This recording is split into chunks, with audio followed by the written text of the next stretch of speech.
For 382 days, Iraq experienced persistent political turmoil. The bloc led by Shia cleric Muqtada al-Sadr won the largest number of seats in the 2021 elections. But deep divisions between al-Sadr and other Shia factions backed by Iran prevented any agreement on a new government. In February, legislators failed to elect a new president after al-Sadr called for a boycott. These parliamentary blocs should unite internally first of all. The Shia parties, the Sunni parties and the Kurdish parties should repair themselves. They should unify their visions among themselves. It all starts from within, and that is real transformation. In March, legislators failed for a third time to elect a president as tensions between rival Shia groups continued.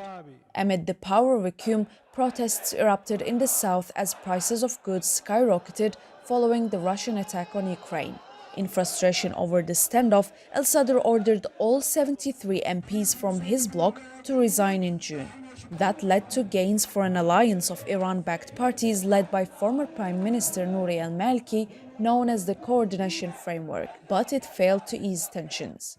My fellow Iraqis, let others not deceive you in saying that the revolution that is taking place is a fight for power. If I was seeking power, I would not withdraw 73 powerful members from the parliament. No, it's not a fight for power because I haven't decided yet to run for the elections. Do not believe that I do not want the dialogue. We tried their dialogue, but it brought us nothing but destruction, corruption and control.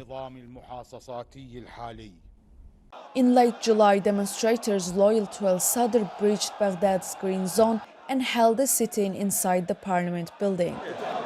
We want free and fair elections and we want to amend the constitution. But the most important thing is to put an end to corruption. If we end corruption, then we win. There is corruption everywhere. If they try to deny it, then I say to them, bring out the files. The standoff reached a climax the following month when al-Sadr announced he was retiring from politics. Hundreds of thousands of his supporters joined the protest inside the Green Zone and stormed the presidential palace. Clashes broke out between different militias and the Iraqi armed forces were deployed. Dozens of people were killed and hundreds injured.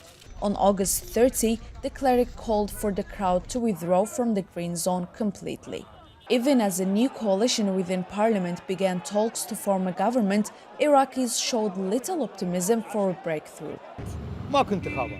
There are no elections. It's all lies and more lies. They are lying to us. They want to remain in their positions just like in 2018, when they fooled the people and stayed in their positions. This is what we have now. On October 13th, the Iraqi parliament managed to reach a consensus to elect Kurdish politician Abdel-Latif Rashid as the country's new president. He then tasked Mohammed Shia al-Sudani to become the prime minister and form the government. I hope it will be a government that meets people's aspirations for security and stability, such as building schools, roads, hospitals, and preserving water resources and others. I will make every effort to bring political forces closer together and support their dialogue in order to achieve this goal. After almost 13 months of deadlock, the new government was officially approved on October 27th. While it ended a record-long period of instability and infighting, it may not last long. Iraq's new leaders say they will seek to hold early elections in 2023. Sena Saylan, TRT World.